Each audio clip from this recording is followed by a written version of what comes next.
To je, kako tvrdi Miodrag Krivokuća, deo snimka razgovora sa sastanka koji je uoči martovskih izbora imao sa zamenikom direktora za bezbednost u informatici Dragišom Vasiljevićem. Moraš da dovedeš 30 ljudi da glasaju za Treću Srbiju. Mi te nećemo odmah vratiti na posao, nego ćemo sačekati malo da prođu izbori pa ćemo te vratiti na posao, pošto imamo tu puno naših ljudi da završimo. Inače, Krivokući informatika nije produžila ugovor o radu, gde je na određeno bio zaposlen oko godinu dana. Kako tvrdi, za njega mesta nije bilo, a od oktobra do nove godine u informatiku je dovedeno više od 20 ljudi koji su uglavnom funkcioneri Treće Srbije.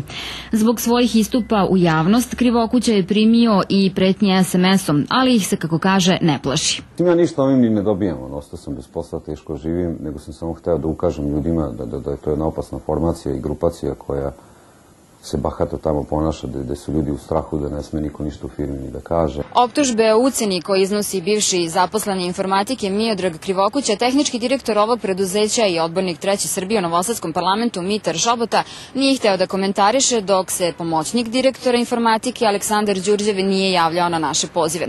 Sledeći korak koji bivši radnik informatike najavljuje jeste obraćanje kabinetu gradonačelnika, dok slučaj za sada policiji neće prijavljivati.